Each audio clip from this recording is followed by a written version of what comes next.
Maggie Philbin. I'm CEO of a company called TeenTech, which, as the name implies, helps young people discover their futures. And many people will know me as a science and technology reporter on programs like Tomorrow's World. Oh, well, Maggie, it is so wonderful to meet you. You know, I have to say, I grew up watching you. So it's absolutely amazing to be able to speak with you. And it sounds incredible what you're trying to achieve with TeenTech. Can you kind of give me a run through of how it all began and how it's going? Well, it was strange, really, because obviously I'd spent a long time, working in science and features and doing all sorts of exciting reporting from all over the world. But to some extent, I was living in a bubble because I had the great fortune of joining Tomorrow's World at a time when there were some fabulous female producers and editors and researchers. It hadn't always been like that. So I was surrounded by all of this female talent, which I completely took for granted. So this is going to sound really naive. It never really crossed my mind that there could be, across perhaps just about everywhere else other than Tomorrow's World, a real issue in terms of, women finding their feet and really realizing their potential in science and tech. But when I stopped doing Tomorrow's World, I was just alerted to what was really going on. And I started to look around and see what I could do. And, I was invited to speak at various conferences. And after a while, a couple of years of that, I began to get slightly fed up of the sound of my own voice, because I thought, we all know there's a bit of an issue here.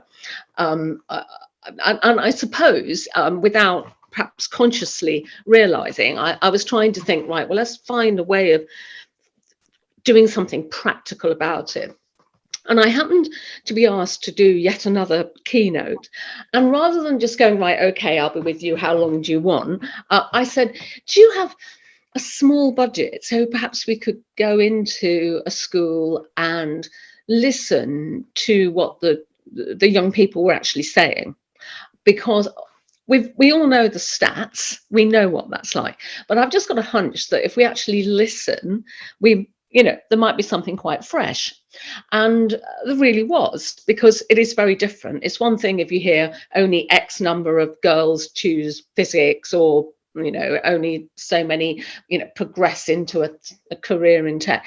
It's something else to hear those girls and boys talk about why it didn't really seem that appealing to them. So the reason I'd done it was so that this conference could benefit. Engineers were in tears looking at some of these little films, but it also galvanized me and made me think, right, I am actually going to do something. And I met up with a friend who was working at the Institute of Directors, and I remember the meeting so clearly. We had a coffee in Carluccio's, and I said, you know what, it's just crazy. I was working in the Thames Valley as a local radio reporter at the time. And I said, it's just so mad that this area is lined with tech companies, and the kids that I've just spoken to, they are enthusiastic about tech. This is the misconception. The idea is, oh, they're not interested. They are, but they don't see their interest in tech has anything to do with what they might do in the future. These connections just don't seem to be being made. And I said, what we need some kind of event that brings everyone together, so that those young people hear firsthand. And that was the beginning of TeenTech. And because Chris said, well, do it.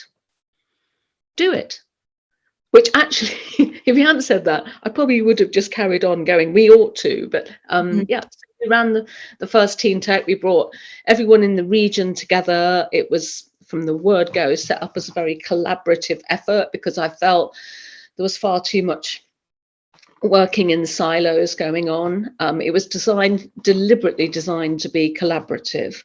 And the first event was a great success. And really, the TeenTech was driven by enthusiasm of other regions who wanted to run TeenTech, and the students themselves and the teachers. And so they have always set the direction of where we're going to go. And maybe that's something which is slightly different about TeenTech. It wasn't, a top-down approach. It was based on listening to what those young people were actually saying, and what their teachers were saying, and what their parents were saying.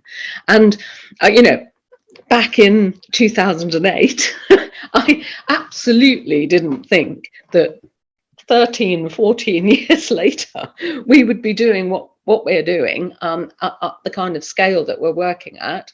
I thought we were going to do, a one-off event. And it just developed legs. So it's been a wonderful and very, very exciting, period of time for me. And I think it is the most important thing I've ever done. I know, most people are not aware of the work of TeenTech. They are aware of things like Tomorrow's World if they're of a certain age, but the difference that now we're seeing that we're making to decisions made by young people, of not just women, but our focus was very much on how can we make the world of tech and science much more diverse. And because my feeling is if you get diversity right, then that helps everybody. And as opposed to if we just focus on a particular group and try and help that particular group. So that was my hunch. And I feel that with the work that TeenTech does, it's borne out in the results. So although, as I say, we don't focus on gender as we're sort of a wider, have a wider reach, really. The output is, we see, when students first join, it's quite easy to have a 50-50 balance. But as they stay with TeenTech and develop projects and go right the way through, if we look at something like the TeenTech Awards, which is, I would say, like for many students, is the highlight of what they will ultimately achieve with TeenTech. It's well over 60% female. Wow. So, and so that's why we do things the way we do them. And it's not to say that other things don't work if they're done in different ways. It's just that's been the TeenTech methodology. And yeah, I do feel really proud. It's a massive collaborative effort on the part of everyone, but it's been very exciting and very rewarding. So what kind of scale has it grown to? Well, in the UK, we directly work with, obviously slightly different during the pandemic, but between sort of 14 and 20,000 young people every year. That's directly. Then indirectly, through teachers using our resources, students accessing web pages, etc., we estimate it goes to about 75,000. That's the rough estimation. But the bit that I count are, it's the students who are engaging directly with us and participating in, either real or in real life or virtual innovation sessions, festivals, TeenTech Award programs, TeenTech City of Tomorrow, TeenTech Create Your Future, all of the different programs that run. So it's, that if you compare that figure with the number of teenagers in the UK, it is tiny.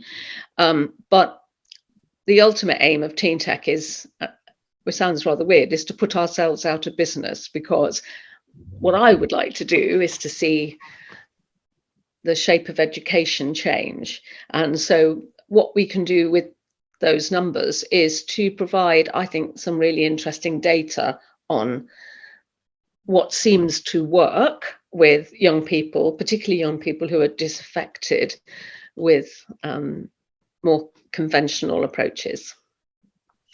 I mean, that's so incredible, and I can see why you're proud. I mean, you've raised a few things which I'll try and address one by one. The first is voids. It's really interesting because there are voids in the solution and the problems that exist. And I, like you, have tried to plug gaps, I guess, because I've always wondered why girls don't take STEM subjects. Because, you know, I took engineering and it just seemed very natural to do that. And it was great at university. Yes, there was a gender imbalance, but it was an interesting course, and et cetera, et cetera. And then it was really only when I got into industry that I realized that there were kind of uncomfortable environments. There were not enough people that looked like me. And so in terms of voids, like, where do you think the bottlenecks are in terms of trying to encourage more people into STEM? I think it is. I think it is quite complicated.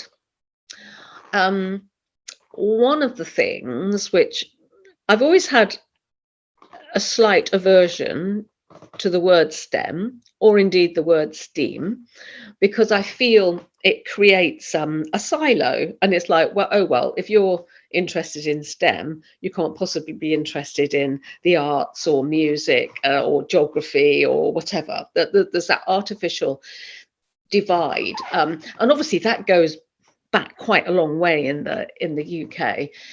So I think that is a bit of an issue, because I think increasingly, as you know, more and more jobs require higher and higher levels of digital skills, no matter what you do, you know.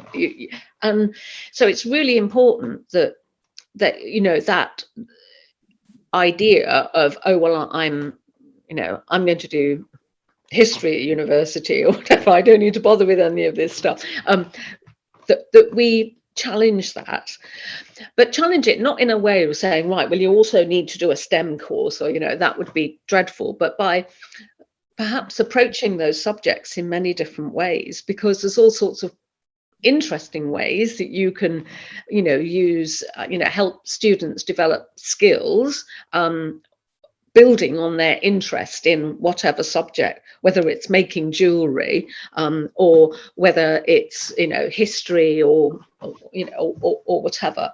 So I think that that comes back to, you know, changes to the structure of education, because a lot of it perhaps doesn't move quite with the pace. And so what happens for a raft of young people is they find what's happening at school, it feels irrelevant to their real lives. So that's about relevance, I think, is important to everybody. As I say, I feel that we have to get things right for everybody to make a real difference. So I think really looking at what can make every subject feel really relevant to the students who are taking those subjects, and then helping, you know, that, I mean, it is very basic about helping sometimes show the application of particular subjects, because I don't think that is always well done, and it is really difficult. And none of this, by the way, is intended in any sense as a criticism of teachers. It really isn't. You know, how they do what they do, you know, hats off. I think they are extraordinary, and I never want to alarm teachers by going, I think it's all got to change, because I think teachers have felt, I mean, quite enough changes going on. But I think many teachers would agree that probably what they're not able to do in a way that they would like to is to actually teach. That it's, you know, that whatever we're creating, the jumps that we're asking young people to go over, are not necessarily the ones which are in the best interests of those young people. I think that there are some examination boards looking at subjects and being a little bit more creative about subject courses of study which are much more relevant to the real world and also to the real interests of those students. Because it must be really quite difficult, mustn't it? I mean, when I was at school, which is a very long time ago, you know, the way we were learning in school and the way I might have, you know, picked up books at home or from the mobile library van, which was my ticket to the outside world, living in the depths of the countryside, they were pretty much the same. But what seems to happen is that, you know, students have an access, or many students have access to a whole range of digital information of every which kind at home, and then they go into school and it's all different, you know, which is a bit mad. And you know, helping, you know, just sort of like update things a little bit, I think is one important barrier.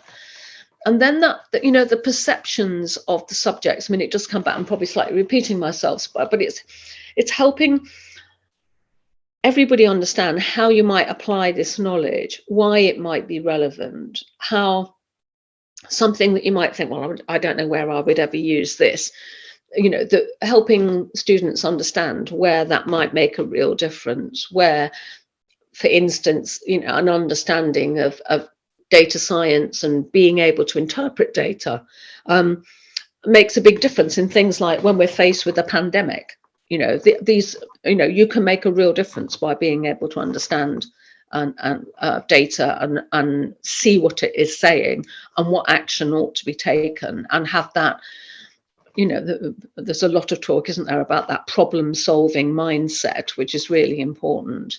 And I think, again, with all young people, there isn't enough opportunity to get things wrong. Because, you know, if we want big, bold thinkers with great solutions to the many massive issues that you know, individuals, families, cities, the planet face, then you need to give people a bit of wriggle room to get used to sometimes being wrong and recognizing that you're wrong, and then moving on to plan B. And that doesn't seem to be present in what happens in schools. That's my feeling, that I would love schools to have a little bit more space in those packed timetables for students to do perhaps more project-based learning based on their own interests. And I appreciate that's a really complicated thing for schools to arrange. I don't think that the burden for that should fall entirely in the lap of teachers to do, because, as you know, industry is really happy to help, and perhaps needs to understand the best ways of being helpful. So it's complicated. You know, it really is complicated, and I think understanding that it's complicated, is a really important starting point, because I get very irritated when you see things like, well, you know, we did this, I went into this school and I talked about my career in name any career, and as you know, 95% of the students said they now want to work in name area of, you know, I mean, that's just mad. It's completely mad, because this, you know, there's so much evidence that shows that the things that make a difference are, and you know, I mean, you were really kind and you mentioned Tomorrow's World at the beginning of this conversation. But the thing about Tomorrow's World back in the day was, it was on a Thursday night at the same time, just before Top of the Pops, for 40 weeks a year, for 38 years. Amazing. It wasn't like a one-off thing. It was always there. Now the world has changed since those days, and obviously there are only 3 television channels when I started work on Tomorrow's World, and so the world of media is different. But the point I'm trying to make is that one-off doesn't do anything. It's having certain structures doesn't mean that structure has to be delivered by the same organization or whatever, but those stepping stones, those opportunities for a child or a teenager or a young adult who is interested in something to develop their interests is really important. And then networks are important, and that's something which I think is often not really dealt with, because it is it's complicated. But I'm a great believer in networks making a difference for young people, because if your parents happen to be well connected in an area that you happen to also be interested in, I'm not saying it's plain sailing, but it's a lot easier because you understand what those jobs might involve.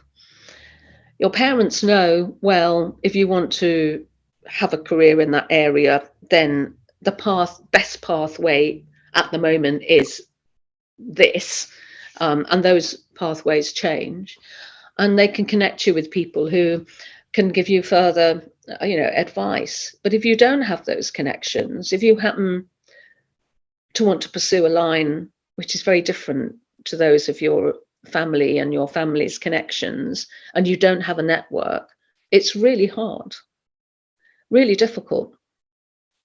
We did a report on digital skills in I think it was 2015. It was just before the new computing curriculum came in, and we made a number of suggestions around what would make a difference in terms of teacher CPD. But anyway, one of the things that came out of that report when we did a bit of digging at that time was, we thought, right, well, I wonder if you do a degree, let's just have a look at the employability figures on degrees. And one of the worst ones was computer science.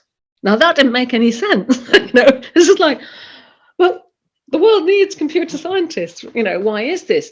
And one of the reasons, we handed it over to Hefsey to do some further digging, but one of the things perhaps underpinning that was that a lot of universities doing a really good job of recruiting students onto computer science courses, and then those students struggled, and then even when they came, with some universities there was quite a high attrition rate, and then when the students who did complete the course finished, they didn't have a network. They didn't have a way of knowing, well, what am I going to do with this computer science degree? And and that still happens. I was approached by a computer science student at an event a couple of weeks ago, and he wanted, during his holidays, to have some relevant internships. He was really struggling. Struggling. Also, that many computer scientists were disappearing off to Silicon Valley.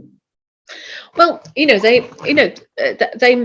may have been, but it was just, as I say, things may have changed. That was what we found in 2015 or whatever. But it really shocked me, because I thought, I don't understand, why is your employment prospects not as good as you would imagine? It was just interesting. So I'm a great believer in data, and actually, because we all have our hunches and our perceptions about what we think is going on and all the rest of it. But when you actually dig down, that's the interesting bit. Is as it's like, show me a company that doesn't go, we want more diversity in our company, and then look at, well, how is this actually working out in practice? So it's fascinating. It's like, that is something that I wanted to sort of expand upon, because what we say we need and want in the UK is not often what we give opportunity to. And so when you talk about computer science, the world needs more computer scientists, because everything is going digital. And there's no change. I think it's only going to increase in need. But in some ways, the UK needs to catch up with the fact that the world is going digital. And, you know, when I say that computer scientists may be disappearing to Silicon Valley, like, they may not have the opportunities in the UK, and they are finding them elsewhere. And so, you know, it is very complicated, because we are trying to encourage more diversity and inclusion in STEM subjects. I also feel a bit uncomfortable now talking about STEM, because I kind of agree with you. Especially because it's science, technology, engineering, and maths. Like, where did maths just pop out? You know, we don't say science, technology, engineering, and geology. So why do we say maths? But anyway, I feel that there's no point in creating this ideal world of more STEM graduates and apprentices, because I absolutely love apprenticeships, if you're not going to have opportunities for these young people at the end of it. So there's another point there. Yeah, no, you know, absolutely. And which is where it comes to that thing of just like really helping both young people and schools, and indeed, you know, all of our examination bodies understand, you know, means education isn't just about getting a job, but it is, you know, especially when students are investing many thousands of pounds in university education in particular, is they do want to have a level of understanding of, right, well, what am I actually paying for? What is this going to do for me? And yeah, so I think that, you know, finding intelligent ways of showing, well, these are the job opportunities at the moment. These are, you know, and there are all sorts of analyses made of, you know, job boards and all the rest of it, so you can see what do people really need. But I think there's also a question, like when you talk to companies about, right, well, these are the technical requirements of this role, and then these are the personal requirements of this role. And that, I think, is quite interesting, because sometimes that's where people may have the, you know, perhaps technical requirements, but they don't have the personal requirements that are going to make a real difference to them enjoying that sector and being able to progress and realize everything that they can do. And you can't just waltz into, I don't know, a lecture theatre and go, right, now what we're going to do today is going to work on confidence. We're going to work on being able to take constructive criticism and move forward. Those things, and that's what you kind of see, because we all, you know, I can see, you know, when we bring lots of different schools together, you can see there are some kids who are naturally confident because they've had the luxury of very supportive parents, a very, you know, supportive school environment.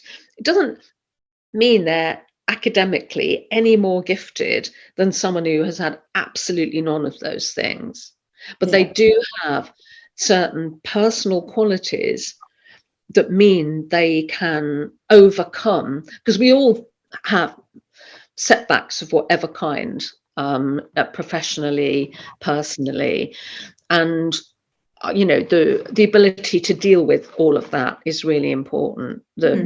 ability to think, actually, do you know what? I'm in this job and I've just, discovered I'm being paid a third of person sitting next to me. I'm doing the same job. To my mind, I'm doing it just as well. Actually, guess what? Enough. That now it takes a certain kind of person to be able to do that, as opposed to go into the mindset of maybe I'm not as good as they are. Maybe they are just better. It's a mindset, and there's a mindset, and that's also part of what we do with TeenTech, is just helping the students. It's not about that kind of, well, hey, we can all do whatever we want to, we don't need to bother with learning anything. It's not that, but it is that, we put a huge amount of emphasis on, particularly within the TeenTech Award program, which rewards sort of what the students are doing. So it doesn't matter whether they get to the final showcase, they always get feedback on their projects. They always get either a bronze or a silver or a gold certificate, which gives them a sense of achievement. It's not just about, have I won? That's very empty, but they understand, right, okay, so I've done this. If I'd done that might have made it a stronger project, but hey, look, I've got this, and it does make a difference. And helping, that, because what is encouraging about what we've seen over the years is how students, they stay with us for maybe 4 years doing different things, different projects. It's not about winning something, it's about learning, and they can feel themselves learning and developing, and understanding a little bit more about, I thought that was, a rather dull area, but actually it turns out it's fascinating, and it seems that I'm really quite good. And yeah, just that, as I say, the whole picture is really complicated. Yeah. But understanding it's complicated is a really important start. And it's not a quick fix. It's not an easy thing. But it doesn't mean it can't be achieved, because I absolutely do think you really can achieve it, and it does make a real difference. I mean, going back to Tomorrow's World, I'd worked in children's before Tomorrow's World, and again, I was surrounded by really brilliant women. I thought the whole BBC was like this. Really amazing, incredibly bright, creative women, and a great team spirit on it. And so I moved from that environment onto Tomorrow's World, where, as I say, I was fortunate enough to encounter the same level of commitment and team spirit and a huge support. We all knew what we were trying to achieve, and we helped each other. It was very, very generous environment, but it hadn't always been like that. And there were conscious changes that have been made shortly, I think, really relatively shortly, maybe a couple of years before I joined. Because if you look at some of the Tomorrow's World programs from the 1960s, the first shows, they're quite revealing in their sort of blokiness. Blokey because the show was produced by blokes, presented by blokes, and researched by blokes. And it was a very different environment. And so when I watched that program as a child, I watched it. I was fascinated by what I saw, but I didn't feel like it had anything to do with me. I didn't think, look at Raymond Baxter there, showing us a hovercraft for the first time. I was very impressed, but I didn't think maybe I could design a hovercraft. That never entered my head. But the point I'm trying to make is that change in terms of the balance of staffing on Tomorrow's World and the attitude, where I can always remember when I first joined and I was doing something about, it was a new kind of car jack. And so I was presenting this item and was written, the script and everything. And I said, there was some kind of casual thing I said at the beginning, which was like, oh, well, you know what it's like when you go into the garage and you ask the engineer to jack up your car, and I always remember Cynthia Page going, he? And I went, yeah, like the engineer at the garage. Is it a him? and that was like, oh, right, okay. No, I get what,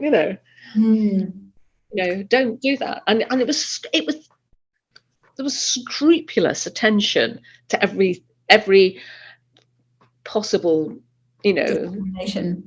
conscious slip that you might make. I mean, it is so complex. I mean, we've touched upon themes that we could just keep digging and digging and digging. But yet the solution is so simple, because essentially what you're saying is, if you can see it, you can be it. That saying that I think was first coined in New Zealand or Australia. And I just really subscribe to that, because what you're talking about is what you're talking about in terms of really getting through to teenagers is something that is so subtle, which is to just tweak focus and perspective. And rather than taking this kind of like talking at people approach, it's very much like, let's hear from you. There's like a real interaction and involvement and appreciation of what teenagers can bring to the table. And that alone is very empowering. It's just listening. That's what it is. It's about this, that listening, and helping, really just sort of like helping each child understand, the world is a very big place out there, and you've got a real right to be out there helping to shape what that world is like. So it's not, there are all sorts of things that we might take for granted as being part of our immediate or global environment, but just because things have always been like that doesn't mean they always have to be.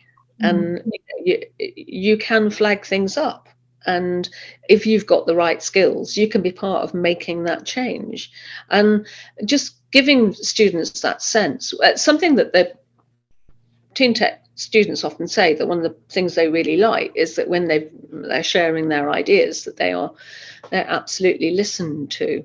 And that's very empowering when people listen to what you're saying. And and some of their thoughts might be quite out there. That doesn't matter. Heavens, I put on Tomorrow's World, there were many things which were totally out there that I talked about, and guess what, they're with us now. So I've got a lot of time for what seem like fanciful ideas. Be as fanciful as you like. Don't lose sight of something that really matters to you, and then along the way that is a way that you will develop certain very powerful skills for the future. I think that's really what we need to be talking to young people about. Maggie, everything you're describing about TeenTech just sounds so positive and so empowering and so needed in the world. And I think to really appreciate what it is that TeenTech is achieving, I think people need to follow TeenTech and get involved if they fit the criteria and everything. But I think in our last few minutes of this episode, I would love to learn more about you, because I joined television as a science and tech reporter off the back of doing a lot of engineering qualifications, and kind of got into it that way. What's your story? Because I love your perspectives, because you're not, even with TeenTech, you're not approaching it in this traditionally academic way. You're providing this really fresh, up-to-date, empathetic understanding of where teenagers need to be. So it must come from your own personal journey. So how did you end up being a science and tech Oh, customer as well? it's so, it's such a, a crazy story, really. So as a child, when you're saying you can't be what you haven't seen. So I grew up in the countryside. Fantastic parents. They were very lovely. And so my world was quite small. And I remember when I was 6 or 7, something like that, my dad packed me and a number of other village kids. He borrowed the works Land Rover. He worked on a farm. And we went to the circus. And at the circus, I saw these trapeze artists. Now, I don't like heights. I was quite a plump child. But for a long time, I wanted to be a trapeze artist because the magic of this thing, I'd never seen anything like it before, Now, and then so that was, I'm not saying that being a trapeze artist has shaped my career in any way, but it's just quite interesting that was like utterly random, totally impossible. But that didn't mean I didn't for a long time think, right, I'm going to be a trapeze artist and give me that climbing frame. And then I love animals, particularly horses. I don't know where the horse thing came from, but we lived in a village and someone in the village had ponies. I did everything round at her house, the washing up, swept the yard, never got a ride on the pony, but I was really determined I was going to get a pony. So it's a long story and we would take another hour, but I was so determined to learn how to ride. My parents couldn't afford riding lessons. So I started to try and save up money. And I'm ashamed to say, one of my tactics was my dad used to empty out his pockets of all of the loose change because, when we had those, well, you won't know because you won't have had it, but pennies used to be blooming huge and heavy. So we'd empty it out on the mantelpiece and I'd watch this and I would just go, it's terrible. And yeah, so then I was able to kind of afford to take myself off for a riding lesson in secret. My parents knew nothing about it. I bought a pair of jobbers from a jumble sale and I did that and I was found out eventually. But I suppose the point of that is I was an incredibly determined little girl. It's like, okay, I absolutely accepted, right, parents can't afford to do this. I'm gonna have to take a long-term view. The other thing I did was because I thought, right, because I'm jumbling this all up, but the tactic of taking the pennies off the mantelpiece meant that I could get to have a riding lesson at the stables, which was about 3 miles away, about once every 6 weeks. And I wanted to go more often. So I thought, I've got to up my game here. So I decided to do a puppet show, organised the kids in the village. Again, my parents knew nothing about this until someone from school said, oh, just had this invitation to a puppet show in the village hall. And I had collected, I was charging 6pence for this puppet show. And on the day, because my parents then, damn it, got involved and said, well, you're charging people 6pence, then we better make tea and for when they pitch up. And I always remember Andrew Richmond, I sent him out while I was sorting out the puppets. And I said, how many people are queuing outside? And he was gone for a long time. And he came back and he said, too many to count. And it was like so exciting for me. And I think I raised about 25 quid, which was a fortune to me, And my dad made me give all the money to a hospital. But I guess so. This is a strange background story, but I think those things actually were really quite important as some kind of a foundation for me, because somewhere I got the idea was that if you really wanted to do something, you kind of had to, it was down to you to do it. You couldn't rely on anybody else. You had to kind of make it happen. So I do, and I think that was very important. And I wanted to be a vet because that I thought was another pathway to perhaps having a horse. I was no good at chemistry. And I switched to art subjects, did a degree in drama and English at Manchester. And while I was in the middle of my finals, there was a box numbered ad in the Stage saying, "Do you want to be a top TV personality?" I mean, I thought it was a joke. So I wrote a very, very tongue-in-cheek letter and forgot about it. And that turned out to be the BBC's first Saturday morning programme, Swap Shop. And I never for a minute, I mean, when they invited me for interviews, I never imagined they would ever give me the job. But they did. They took a real gamble. And so I owe a huge amount. And I'm looking actually at a picture of Rose McGill, who was that editor who interviewed me and gave me that chance. And it won't surprise you because years later I said to Rose, why did you take that risk? Because you interviewed lots of people with much more experience and very kind of showbizy kind of people who would have been, you'd have thought, would be much more suitable. And she said, "Oh, well, we asked you one question, which was, where did you get your boots from? And you talk for 25 minutes. And we thought you'd probably be all right on live television." So, and then, so that was lovely. And that was a really good learning environment, as I say, because it was so diverse. Children's programs was a diverse area. And then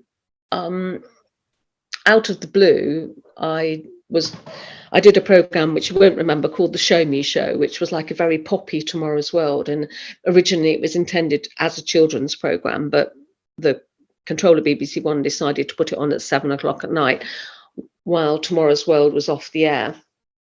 And Tomorrow's World saw that, and I think it was like, keep your enemies close. And they offered me a job on Tomorrow's World. And so it was just wonderful. A lot of people took a massive, massive risk on me. And, so on the surface, that looks like, very smooth. But underneath, I had all the insecurities when I joined at the BBC and was doing that live show on Saturdays. I always felt like the student had a lucky break, which was exactly what I was. And I felt really quite insecure for all of that period, I would say. I was learning from the best, but I felt very insecure. And then when I joined Tomorrow's World, I was haunted by the fact that, oh my God, chemistry, what's this going to be like?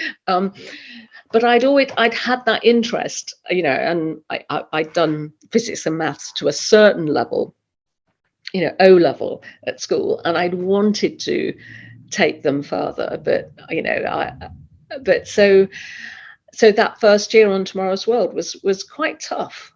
It really was quite tough. But again, I'd had some wonderful people around me who wanted me to succeed and who helped me. And who gave me and also encouraged me to do it my way. And do you know what? Like, Tomorrow's World has really inspired so many generations into science and tech. And so, final question for you, seeing as we've sadly run out of time, would be, why should anyone go into science and tech, given that you did, essentially? Like, what sparked and sustained your interest in science and tech, and why should others go into these subjects? I would say it's the power to make a difference, because science and technology, they are absolutely the tools of the future, and we want as many people as possible to be able to use those tools. Not just a few, not just certain kinds of people from certain kinds of backgrounds. We want everyone to have access to those tools. And like any craft person, some people are going to be geniuses at using those tools, but we should all be able to use them to some level so that we understand them. So enthusing people about what can be achieved with science and tech and engineering and digital skills, all of the ethics that underpin all of those areas is really crucial, because we all have to be able to understand, make decisions, support and challenge developments. And you can only do that with a certain level of knowledge. You can't do it if you don't have any knowledge whatsoever. So it's not just about whether you want to work in a tech company. It's like, well, do you want to understand what that tech company is really doing? Do you want to understand how your data might be used? Do you want to make a really educated decision on a vaccine, on the timelines for vaccines, and having that and a knowledge? It's like having a level of scientific and technical literacy. It's never been more important than now. Well, Maggie, I don't know too many people that have been so influential in the world of science and tech. Communicating science and tech is more powerful in some ways than actually doing it. And you've been a complete role model and inspiration for me throughout the years. And I just think what you're doing with TeenTech is so important. Thank you for being you, because I think throughout our entire conversation, I got such a strong sense that you are doing what is important to you and what you're passionate about. And even if, you haven't come from a conventional STEM background, you've always been following your heart and your interests, and you're doing that and making as much of an impact with TeenTech as you have done with Tomorrow's World. It's been a joy to speak with you, and thank you so much for sharing your story. Oh no, well, thank you very much for giving me the opportunity, and I'm always very happy to talk about TeenTech, because I know amongst all of our students there are some out there who are going to make a very, very big difference to our world.